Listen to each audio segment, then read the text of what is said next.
क्या हाल है? अल्लाह ने शुक्र है जनाब। गल ये जनाब 35 साल ये काक अपने वहाँ अच्छा साढ़े जनूब बहुत बड़ा प्रोग्राम सा खाड़े ना अच्छा। साढ़े अपना। अस्सलाम वालेकुम। वालेकुम सलाम मेरे भाई। हाँ जी, क्या हाल है? ठीक हो? बस ठीक ठाक मेरे भाई, ये अल्हम्दुलिल्लाह घास घूस का सीजन है इधर। अच्छा जनाब वाला तुसा तको ए चाचा समायर रखलते ने हुन दत्था चाहिदा है। अपने दौर च ये बहुत बड़े जड़ा कई ऐसे ते बहुत ज़्यादा काग अपने होने से।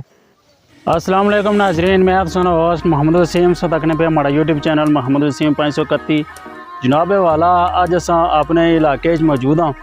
तो अज साढ़े बैक साइड पर तकी सकने हो कि बंदे लगे हुए काग अपने पे लेतरी लगी हुई है। बाज़ बंदे जानने हो सन वो लेतरी क्या चीज़ होनी है, ये देसी मोलना निज़ाम होना है।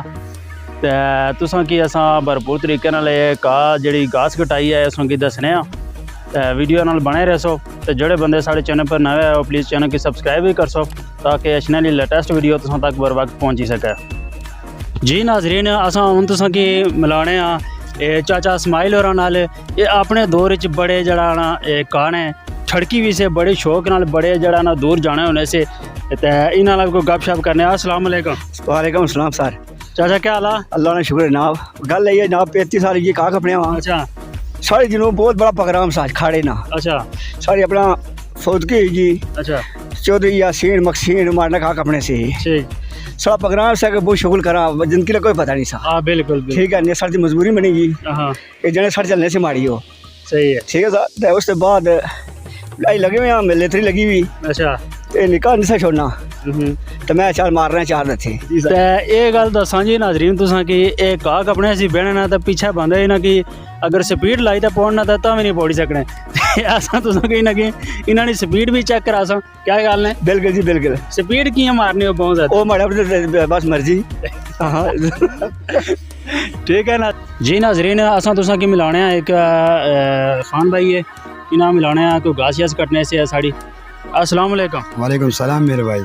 हाँ जी, क्या हाल है? ठीक हो? बस ठीक ठाक मेरे भाई, ये अल्हम्दुलिल्लाह घास घूस का सीजन है इधर। हम की पिके का रखने वाले हैं तो ये अभी सीजन है तो हम लोग इधर 1 महीने के लिए 2 महीने के लिए इधर आया हुआ है। सही है। लेकिन यहाँ का लोग भी जो है ना बहुत अच्छा है और यहाँ का मौसम भी अच्छा है।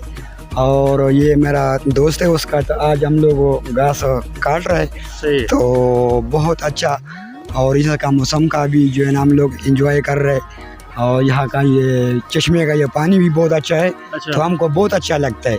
तो कश्मीरी लोग हैं और हम लोग भी उसको बहुत जो है ना प्यार देते हैं, वो लोग भी बहुत अच्छा देखते हैं हम लोगों को। सही। तो आप सबको जो है ना एंजॉय करने का मेरे भाई। सही है। ये घास आप पहली बार काट रहे हैं या पहले भी आप काटते रहे हैं? नहीं, वो सीजन है ना। अच्छा। हर साल जो है ना हम लोग यहाँ आता है। सही। तो ग्रुप का हिसाब में आते हैं 10 आदमी 20 आदमी। अच्छा। तो पूरा सीजन है ना तो हम लोग कटाई कर रहे हैं। सही।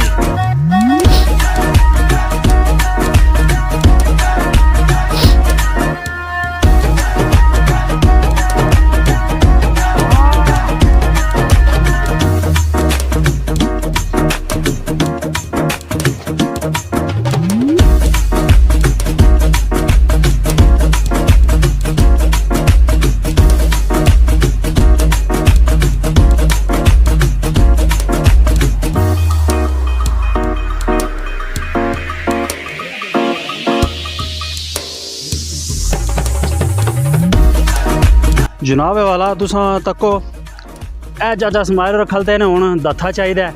अपने दौर च ये बहुत बड़े जड़ा ना कई ऐसे ते बहुत ज़्यादा काग अपने होने से ते कई बंदे ने मुँह पर भी इन्हें दत्थे हथे बहु मारे तो ज़ाहिर जिला जोश ही चाहिए जाने से तो उला इन्नी से तकने तो इसलिए भी जवान ही है जवाना की भी बने मारने तकी सकने हो तुसां दराटी है किस तरह मारने आने स्पीड च। बाकी जड़ा ना जिले बंदे इन्होंने नाल जोड़ने होने ना तो उला फिर दत्थी हथी इन्होंने आपू ही चाहिए कोई रखने पैने साइड पर कि दत्थे भी नहीं लभने बाद टाइम में इतने दूर छंडी छोड़ने तो पता नहीं लगना फिर।